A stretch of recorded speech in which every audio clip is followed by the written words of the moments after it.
15 जनवरी को पारसनाथ पहाड़ चलें, तो इसके विषय में आप क्या कहना चाहते हैं? देखिए, पारसनाथ समुदाय का है, पारसनाथ व्यक्ति का नहीं है, न किसी जाति का है, न किसी धर्म का है, पारसनाथ समुदाय का है। 15 जनवरी को जो आह्वान हुआ उसमें आप क्या झारखंड वासियों से अपील करना चाहते हैं कि सभी को अपील करना चाहेंगे, आइए अपनी संस्कृति को मनाइए, अपनी संस्कृति को धूमधाम से मनाइए।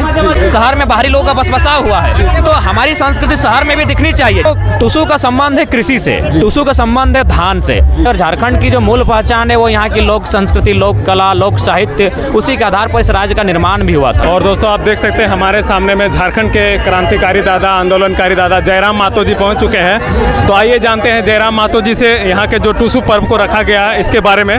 तो दादा, आज जो नावाडीह में टुसू का प्रोग्राम रखा गया है और इसको लेकर के आपका क्या कहना है? देखिए, जहाँ तक मेरा मानना है, अगर भारत की ही बात कर लेते हैं तो भारत विविधताओं का देश है। यहाँ अलग अलग राज्य हैं, उन राज्यों की अपनी अपनी परंपराएं हैं, और वो परंपराएं कहीं ना कहीं लोक कला, लोकगीत, लोक संस्कृति, लोक नृत्य के आधार पर तय की गई है। तो ठीक उसी क्रम में झारखंड राज्य का भी गठन हुआ है।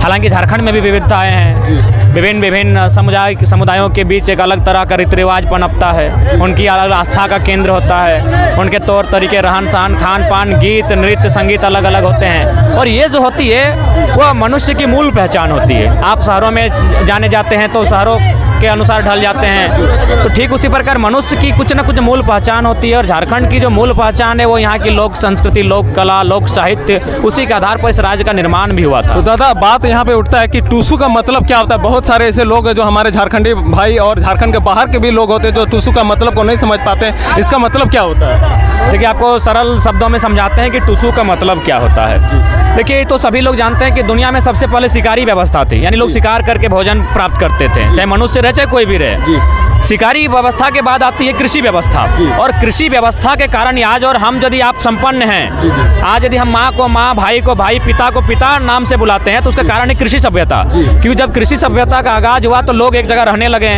घर बनाने लगे, खेती बाड़ी के माध्यम से एक जगह टिक गए, वरना खाना बदोश थे, एक जगह से दूसरे जगह जाना।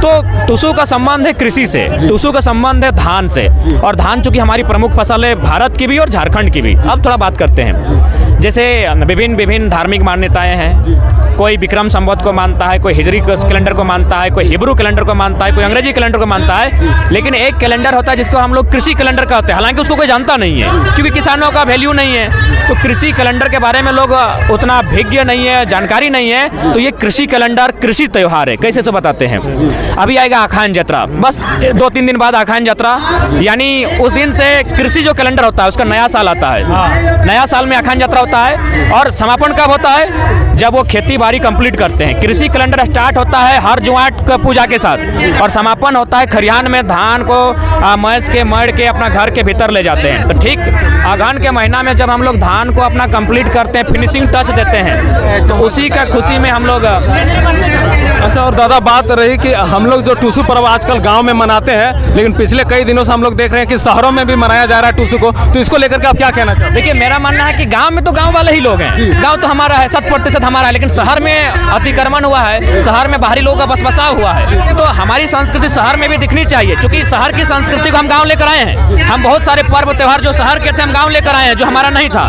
तो हमारी संस्कृति को भी शहर को जानना चाहिए कि हमारी विविधता, हमारी संस्कृति बहुत तकनीकी स्तर से, वैज्ञानिक स्तर से बहुत सुंदर है, और उसकी एक आधार है। इसलिए टुसू का मतलब है धान, और ये धान आधारित पर्व है। धान आधारित पर्व कहने का मतलब है जब हम फसल को कटाई करते हैं, धान को काटते हैं, तो धान को हम लोग मानते हैं कि कृषि के जीवन में धान का महत्व होता है। तो धान कटने की खुशी में ये टुसू पर्व मनाया जाता है, और 1 महीना कंटिन्यू अपना घर में पुआ पकवान।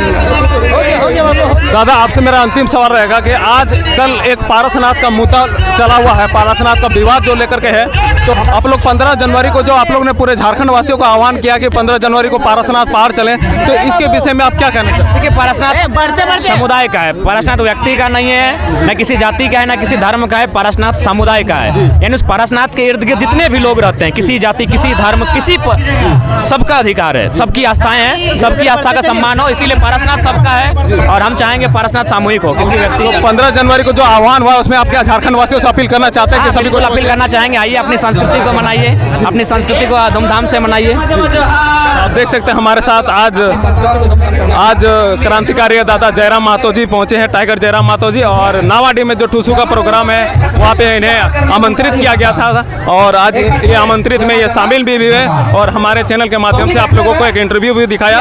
और मेरा ये पहला इंटरव्यू था जयराम मातो जी के साथ, और आप सभी उम्मीद है कि बहुत अच्छा प्यार दीजिएगा, वीडियो को ज़्यादा से ज़्यादा शेयर करिएगा।